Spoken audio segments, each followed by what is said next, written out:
Estamos de volta com o Repórter Setorial.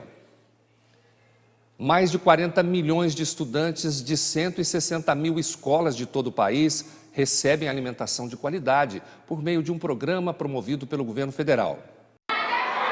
Peixe ao molho com arroz. A refeição é uma das preferidas do Martim, que conhece bem o cardápio da escola. Tem dia que tem carne, tem dia que tem frango, feijão topeiro.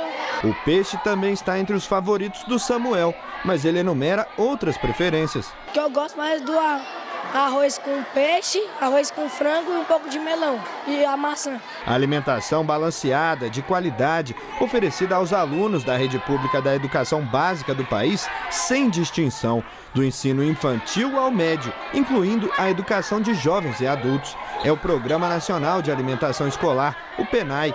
Nessa escola, tudo é preparado com muito cuidado. Tem a preocupação que a regional também já manda, tudo balanceado. O cardápio já é feito com esse balanceamento, né, de nutrientes e essas coisas necessárias para o desenvolvimento da criança. São pessoas, famílias mais carentes e esse lanche, essa refeição que o governo fornece é de suma importância. Não tem como descrever o tamanho da importância dessa refeição para essas crianças.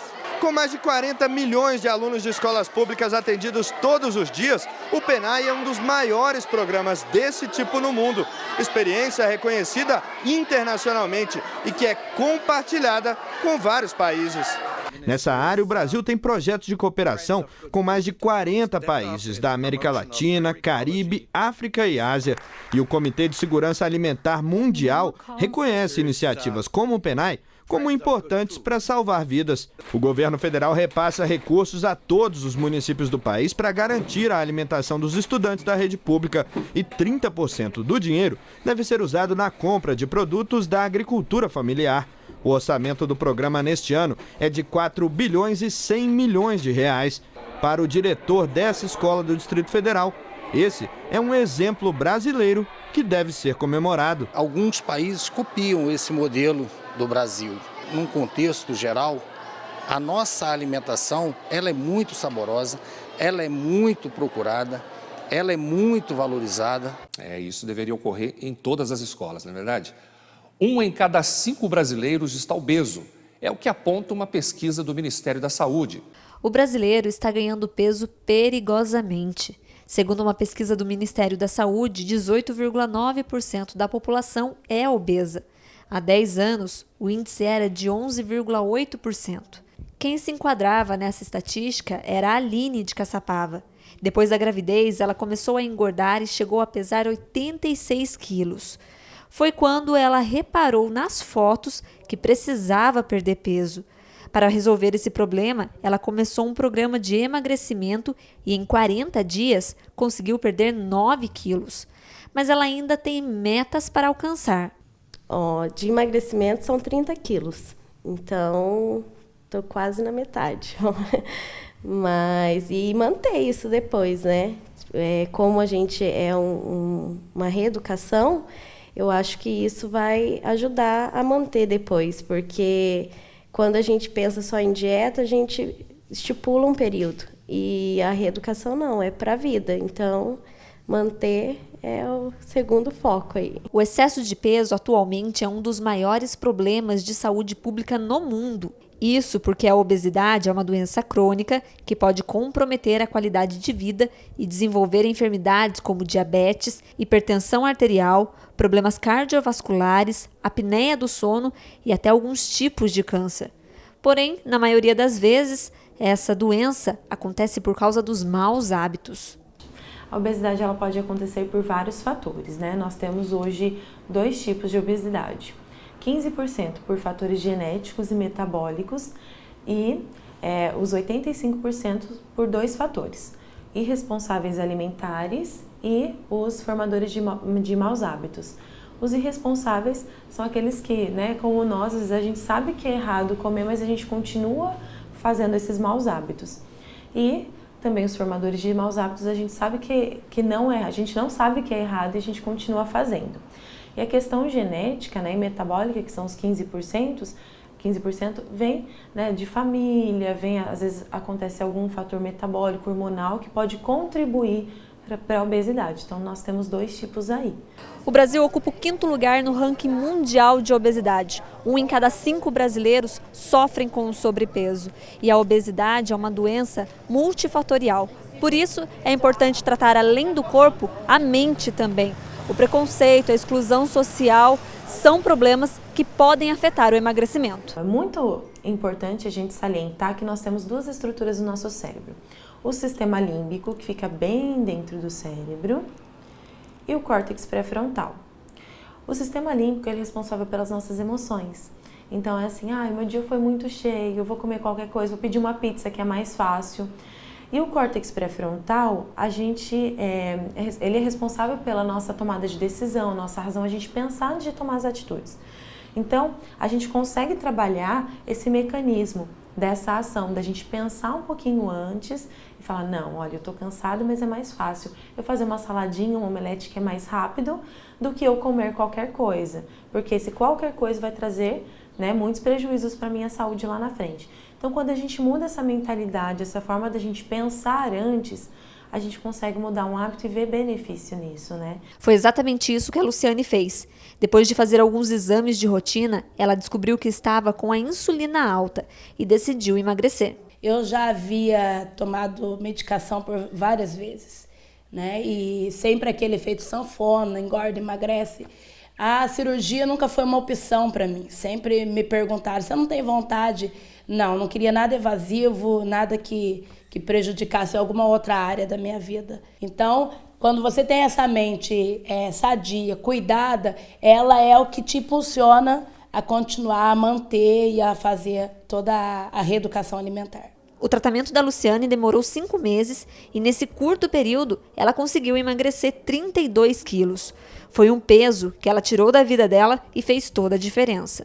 Hoje a minha alimentação é totalmente diferente, atividades físicas, a forma de ver a vida, saúde, alegria, passear, ter força, ânimo com os meus filhos, com meu marido. Então, tudo é diferente do passado, é uma nova Luciane. Depois da população pagar a taxa considerada abusiva, a Câmara de Vereadores de Pindamonhangaba revogou a lei de cobrança na tarifa de contribuição de iluminação pública. Na última quarta-feira, foi revogada a Lei de Cobrança de Contribuição de Iluminação Pública em Pindamonhangaba. Publicada no Diário Oficial do município, a taxa volta à metodologia anterior, 3% para as residências, 6% para o comércio e 7% para as indústrias. O secretário de Assuntos Jurídicos, Anderson Alves, explicou que reuniões foram feitas no ano passado, antes do documento ir para a Câmara dos Vereadores. De acordo com o Executivo, o objetivo da cobrança era de investir na iluminação da cidade. O projeto era trocar, me salvo engano, em 12 meses, quase 30 mil pontos de iluminação pública. Hoje as lâmpadas são de vapor de sódio, são de vapor de mercúrio, se eu não estou enganado, e são lâmpadas com tecnologia defasada. Então, a força, a potência de iluminação é muito menor, a vida útil é muito menor, os custos com manutenção são muito maiores. Então, o projeto, o aumento, ele foi feito para calçar financeiramente um novo projeto de modernização do parque de iluminação pública. Então, todas as lâmpadas, no prazo de 12 a 18 meses, seriam substituídas por lâmpadas de LED. E, fora isso, as lâmpadas de LED, os novos pontos de iluminação, eles funcionariam com sistema de telegestão. Hoje, por exemplo, para que você tenha uma ideia, gasta-se aproximadamente 700 a 900 mil reais por mês em iluminação pública. Tanto o valor da conta de energia, mais a manutenção. Isso a gente se refere não aos prédios públicos, a gente se refere aos postes que estão nas ruas. Então, isso é o que se gasta hoje.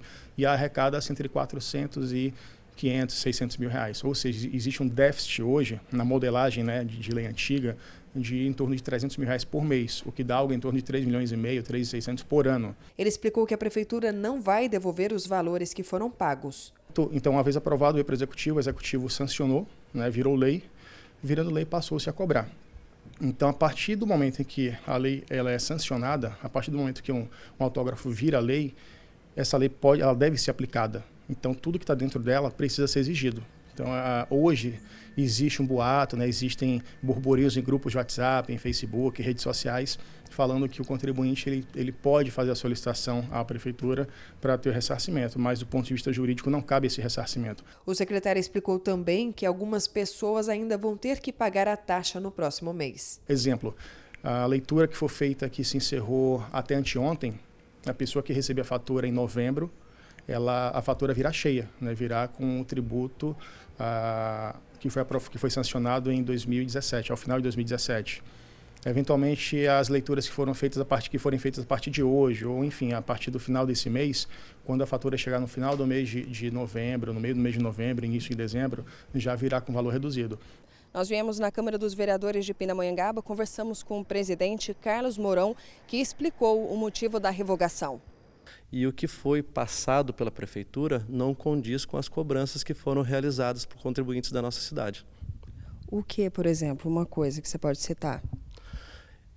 Esse aumento de mais de 1000%, a gente foi pego de surpresa quanto à população. No entanto, nós fizemos o quê? Imediatamente entramos com a revogação em conjunto com todos os vereadores dessa casa. A Câmara poderia revogar? Sim, como eu disse. Nós temos pareceres do STF, nós temos também exemplos de várias cidades que obtiveram esse abuso, essa cobrança abusiva, e todos foram julgados constitucionais. Então, nós estamos amparados por lei para poder fazer toda essa revogação. Na edição de hoje do Repórter Setorial, você viu: conta de luz fica mais cara na região a partir da semana que vem. 1 de cada 5 brasileiros é obeso. É o que aponta um levantamento do Ministério da Saúde. E viu também que a prova de redação ainda é a que causa mais temor em muitos candidatos do Enem. Nós ficamos por aqui, mas você pode interagir com a gente pelas redes sociais. Acesse nossa página no Facebook ou nosso canal no YouTube. Repórter Setorial volta amanhã para uma nova edição. Até lá!